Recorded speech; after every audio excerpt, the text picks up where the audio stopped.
नमस्कार मैत्रिणींनो, विदर्भ तडकामध्ये तुमचं स्वागत आहे। मी आहे टीना वानखडे। आज आपण विदर्भ स्टाईल भेळ करणार आहोत। ते भेळ आता आपण कसे आहे ते पाहू।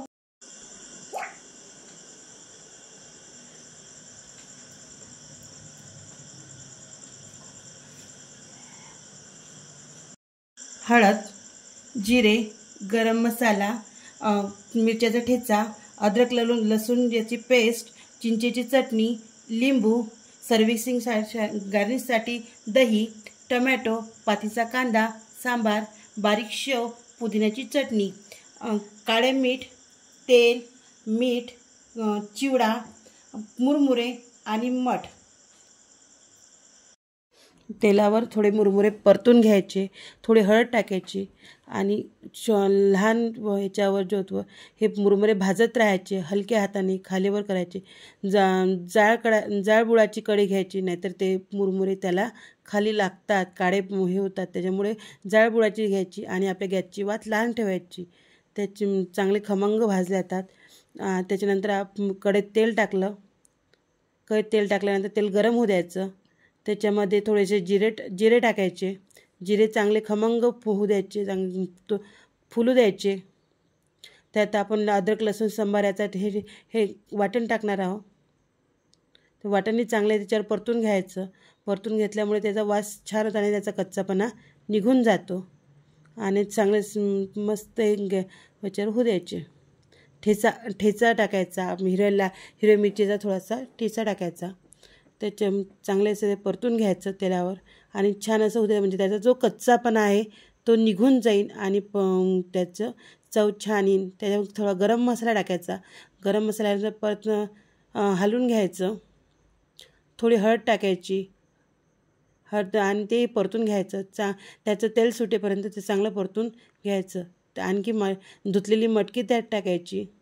मटकी टाकल्यानंतर ते चमच्यानं मिक्स करून घ्यायची, मिक्स करायची आणि सर्वकडे म्हणजे ते तेल जे आहे ते त्याचं आपण जे ठेचा वगैरे टाकला तो ठेचा वगैरे त्याला लागून जाईल आणि छान खमंग। थोडंसं ते शिजण्यासाठी थोडं पाणी टाकावं। पाणी टाकल्यानंतर ते छान मऊ होते आणि आपल्या पचायला बी जड जात नाही। जेवढी मटकी छान शिजली तेवढी आपल्या पचायलासुद्धा हे चांगली असते। म्हणून थोडं पाणी टाकून ती शिजू घ्यायची आणि थोडंसं वाफ येऊ द्यायची,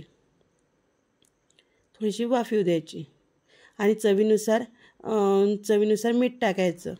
पातीचा कांदा टाकायचा, मीठ टाकल्यानंतर छान सांबार टाकायचा, छान प्रकारे ढवळून घ्यायची।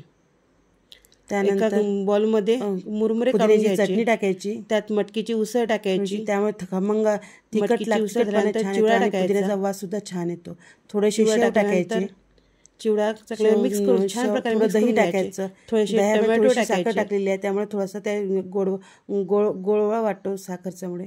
चिंचेची चटणी टाकायची, चटणी म्हणजे आंबट तिखट छान लागते खायला आणि मिक्स करून घ्यायचं। मिक्स केल्यानंतर सर्व आपण जे चटणी टाकली, आपण चिंचेची चटणी टाकली, हे मटकी टाकली, सर्व मिक्स होऊन येते आणि एका प्लेटमध्ये काढून घ्यायचं, एका डिशमध्ये असं काढून घ्यायचं। काढून घेतलं त्यात वरून थोडं दही टाकायचं, पुदिन्याची चटणी टाकायची। पुदिन्याची चटणीमुळे त्याला छान खायला खूप छान लागते खायला आपल्या पुदिन्याची चटणी टाकल्यामुळे। पुदिन्याची चटणी टाकली थोडी, त्यावर चिंचेची चटणीमुळे आंबट गोड असा चव लागते छान। त्यात थोडासा पातीचा कांदा छान खायला लागतो। त्याच्यावर थोडीशी टमाटर, त्यात थोडीशी बारीक शेव सजवण्यासाठी खूप छान वाटतात आणि खायला पण छान लागतात। जेवढे बारीक असले तेवढे छान लागतात। त्यानंतर सांबारामुळे त्या दिसायला छान दिसते आणि गार्निशिंगसाठी सुद्धा छान वाटते। त्यानंतर थोडं लिंबू घ्या।